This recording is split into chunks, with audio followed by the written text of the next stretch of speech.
Hello there YouTube and welcome to my latest build, the Warlord. This build is all about creating an empire of settlements for the Minutemen and leading a civilian army large enough to crush any opposition that stands in your way. The Warlord will have 10 strength, 9 endurance, 6 charisma and 1 in every other stat. He is very much defined by his physical prowess and his unintentionally charismatic nature. The Warlord doesn't go out of his way to get people to like or follow him. He's simply a big guy who's helpful to people, which tends to make people like him. The perks of this build are separated into two different options, combat and settlements. The combat perks are Big Leagues, Heavy Gunner, Armourer, Blacksmith, Rooted, Pain Train, Adamantium Skeleton, Toughness and Life Giver. The settlement perks are Strongback, Cap Collector and Local Leader.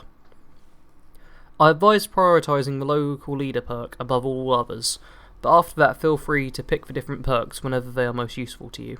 For example, Big Leagues is a perk you will use constantly, so it is worth grabbing early, but Adamantium Skeleton isn't that useful until you start facing lots of explosive weaponry, so it isn't really needed until mid to late game. The Warlord was always gifted with an incredibly strong and powerful body, but with a very simplistic mind. Whenever he was told something, he would take it at face value and never questioned anything he was ever told. His lack of independent thinking made it difficult for him to hold any standard jobs for a long time, as he would simply follow his first order to the letter, and then carry on with that for as long as possible before stopping and doing nothing. However, this blind obedience did mean that when someone told him that he should join the army, that's exactly what he did. In the army, his superior officers were able to utilise him as both an example to the other men of a perfect soldier, and as a blunt instrument that could be cased in power armour and sent charging towards the enemy as a one-man killing machine. Unsurprisingly, this tactic didn't always work out so well, and after many bruises, bullet holes and broken body parts, the Warlord was honourably discharged from the military and ended up settling down in Boston and living a normal life until the day the bombs fell. The Warlord will be joining the Minutemen. He gets told early on about the Minutemen by Preston Garvey and is more than happy to help them out. Although he will happily accept a rank of general, he isn't too concerned with giving out orders and prefers to have other people giving the orders to him. I used Preston Garvey as the main companion for this build, but knowing just how annoying he can sometimes be, feel free to have any fairly morally good companion who is positive towards the Minutemen to adventure around the Commonwealth with you. The main weapon for the Warlord will be a super sledge. As well as this though, I do suggest carrying around any large or powerful close combat weapons that you like. You can also get a baseball bat in Concord to use before you get anything more powerful for the early game. For range weapons, the main gun I suggest is the minigun. This allows you to easily wipe out any enemies who you can't reach with your super sledge. In terms of armour, you will be spending a lot of time during the late game in power armour. Stick with the T45 for chest piece, as you will want Minutemen paint on it in order to display your logo. For arms and legs, try to get XO1, and you will want to leave the head slot empty so you can see the beautifully scarred face of this character.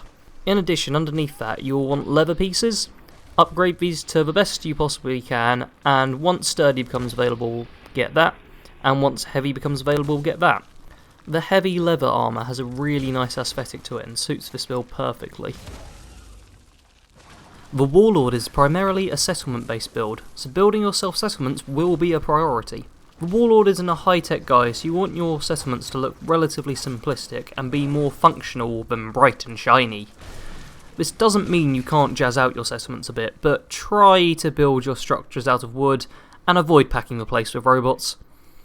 I will be uploading a separate video that will give you a quick tour of a settlement I built in Sanctuary with this character, for if you want to look at the style I personally went with. Thank you very much for watching this build. Please like, subscribe and share this video. The subscribing and sharing is especially important, as knowing that people out there are watching and enjoying these builds is the reason I make them. There will be another build coming out next week, and not only am I hoping to be uploading a build every single Sunday, but I am also hoping to be able to start uploading other styles of videos every once in a while, so leave comments below as to what other types of videos you might like to see. Thanks again for watching, and I'll see you all in next week's build.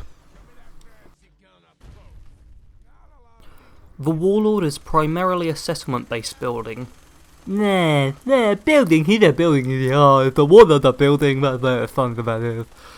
There will be another build coming out in a week. Oh, why can't I speak? Words are so difficult. Well, oh god, I've lost my place on the script now. Yeah. Let's change that quickly. Yeah, let's read it. Could have gone worse. That could have gone much worse.